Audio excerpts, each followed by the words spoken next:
मंच पर विराजमान बहुत ही लोकप्रिय, कर्मठ, ईमानदार,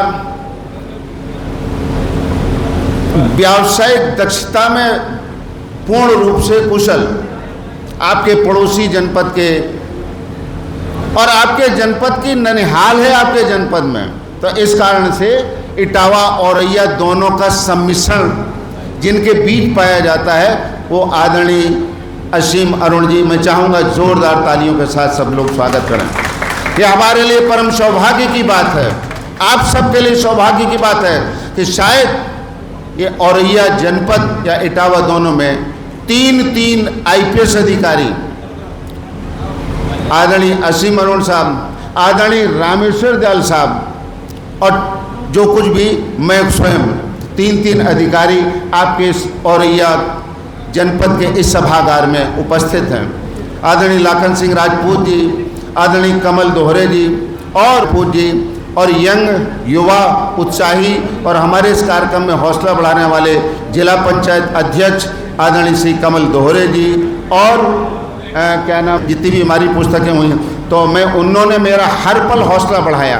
तीनों किताबों के मेरे हमसफ़र रहे, बहुत दूर दूर से आप लोग पधारे हैं, हमारे छोटे से अनुरोध पर आए हैं। आप सबका भी बहुत बहुत आभार, बहुत बहुत धन्यवाद। आदरणीय नंदराम भाई साहब का बहुत बहुत साधुवाद, धन्यवाद। पूरी टीम के साथ आए। आदरणीय बेचेलाल कोरे जी का धन्यवाद, बहुत दूर दूर से आए। आदरणीय और एक और आदरणीय चौधरी साहब जो अपने लखनऊ से न केवल स्वयं आए, यहीं श्याम चौधरी जी आपके इटावा के ही हैं, लखनऊ दूरदर्शन के डिप्टी डायरेक्टर साहब हैं, और आप अपना पूरी टीम लेकर के आए हैं आपके इस कार्यक्रम औरैया के करने के लिए, तो एक बार जोरदार तालियों के साथ उनका भी स्वागत करें। हमें समय के भीतर सब चीज़ें करनी है, इस कारण से मैं सभी का स्वागत करता हूं। जिनका नाम ले पाया हूं उनका स्वागत है, जो मैं किन्हीं समय की व्यस्तता कारण नहीं ले पाया उनका भी स्वागत है। जिला पुलिस का स्वागत है, उन्होंने अच्छी व्यवस्था हमारे कार्यक्रम के लिए की। सारे अधिकारी आए और जो बाकी अभी और आ रहे हैं। रहा है यूपी में अव्वल इटावा, रहा है यूपी में अव्वल इटावा कि पुकारा है मुल्क कि जब भी इंतहा है, पुकारा है मुल्क कि जब भी इंतहा है, दिए हैं हजारों रिक्रूट खुशी दिल से, जिसका हामी कुल जहां है, जिसका हामी कुल जहां है।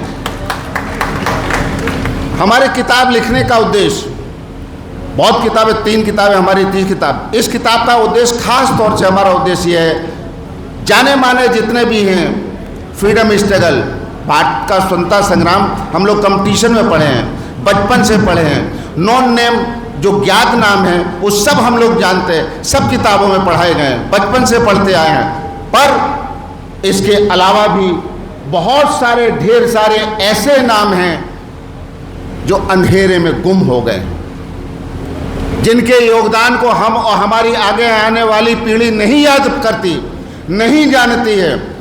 इटावा के सपूत, इटावा के लाल, इटावा के महानायक, इटावा के स्वतंत्रता संग्राम सेनानियों की संख्या 1032 है, 1032, जिन्होंने आज़ादी दिलाने में अपना योगदान दिया।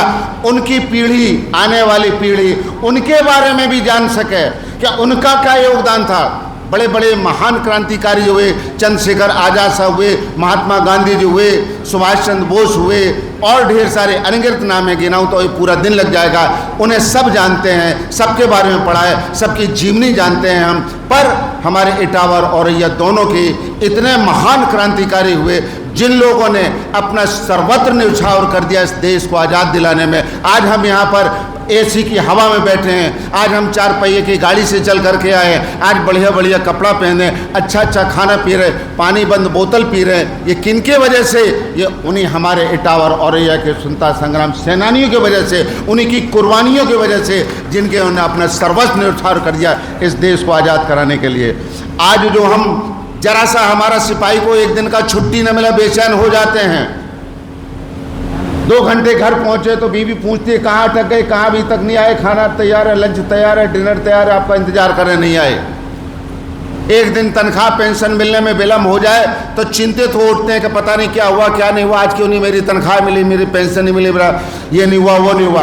आप परिकल्पना करिए उन महान सेनानियों का जिन्होंने दिन देखा न रात देखा, न उनका जाने का समय था न जेल से वापस आने का समय था। इस देश की खातिर उन्होंने गर्मी सर्दी बरसात सब कुछ कुर्बान कर दिया, घर छोड़ दिया, परिवार छोड़ दिया, रिश्ते छोड़ दिए, नातेदारी छोड़ दी, खाना छोड़ दिया, पीना छोड़ दिया। और ये पता नहीं था कि कब जमानत मिलेगी, किस जेल में जाएंगे, इस जेल में रहेंगे कि नैनी जेल में रहेंगे कि इलाहाबाद की जेल में जाएंगे, कहाँ जेल जाएंगे। तो उनको भी स्मरण करने के लिए, उनको याद करने के लिए हमारी आगे आने वाली पीढ़ी जान सके कि आखिर उनका क्या कंट्रीब्यूशन था, उनका क्या योगदान था और आखिर क्या था उनका जुनून, क्या था उनका ललक, क्या थी उनकी उत्साह, क्या था उनका उमंग कि जो उन्होंने अपने सब कुछ त्याग कर दिया देश की आज़ादी की खातिर, जिनको कि हम लोग भूल गए हैं। यहाँ तक कि मान्यवर हमको आपको अवगत कराना चाहते हैं, जब मैं किताब लिख रहा था तो मैं उनके परिवारीजनों से बात करता था तो उनके परिवारीजनों के पास एक फ़ोटो नहीं होती थी कि साहब उस ज़माने में कैमरा होता तो फ़ोटो होती, फ़ोटो नहीं थी।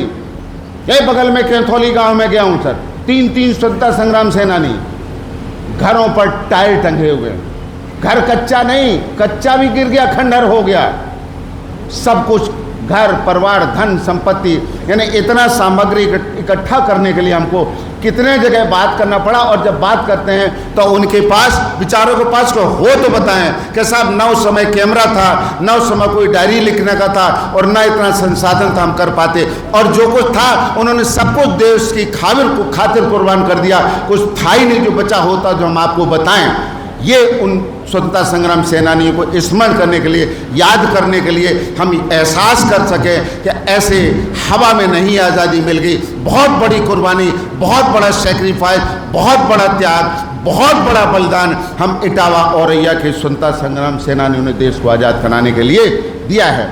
अब आप सोच रहे होंगे कि आखिर क्या रहा योगदान। 1857 का गदर जब यहाँ पूरे देश में हुआ, मेरठ से शुरुआत हुआ, 1857 के गदर में हालात इटावा के वो बद से बदतर हो गए थे कि जिला इटावा कांप उठा था और A.O. ह्यूम जो यहाँ का कलेक्टर हुआ करता था उसको जान बचाने के लाले पड़े थे। और यहीं अपने जो तहसीलदार हुआ करते थे डॉक्टर लक्ष्मण सिंह जी, उन्होंने उसकी जान बचाई थी और जान बचाने के बाद में वापस सुरक्षित बचा के आगरा लेके गया था सुरक्षित उनको, लक्ष्मण सिंह जी A.O. ह्यूम को। वो इटावा का कद था स्वतंत्रता संग्राम में, वो इटावा का योगदान था कि वही A.O. ह्यूम जो इटावा का कलेक्टर हुआ करता था उसके दिमाग में ये बात आ गई इटावा का कलेक्टर रहते हुए क्या भारतवर्ष में बहुत लंबे समय तक गुलाम बना करके नहीं रखा जा सकता है। और इसी कारण से वही आगे चल के कांग्रेस का संस्थापक बना। तो हमारे 1857 के गदर में इटावा की वो भूमिका रही है कि जिसने 70 साल जिस पार्टी ने शासन किया उस शासन उसका सरकार में दिए बिना बहुत लंबे समय तक अंग्रेजों का शासन चलाया जाना संभव नहीं है। ये योगदान हमारा इटावा का रहा है। उनके बारे में इटावा का नुमाइश पंडाल, कोई भारत का जिला ऐसा नहीं होगा जहाँ पर नुमाइश अगर लगती है तो उस नुमाइश का जनक इटावा रहा है। और उस इटावा की नुमाइश का भी बड़ा कोरिलेशन हमारे भारत के स्वतंत्रता संग्राम सेनानी संग्राम से रहा है। इस इटावा के उभरते हुए ज्वाला को, धधकती हुई ज्वाला को, बढ़ते हुए उल्लास और उमंग को ठंडा करने के लिए चुनिंदा बड़े बड़े नेताओं, बड़े बड़े कारोबारियों को इकट्ठा करके कि इसके थोड़ा डायरेक्शन चेंज किया जाए, इस आंदोलन का रुख थोड़ा मोड़ा जाए, क्यों अगर यही आंदोलन चलता रहा तो बड़ा विभत्सकारी रूप लेगा। और इसी कारण से उन्होंने एक इटावा में प्रदर्शनी या नुमाइश का शुरुआत किया।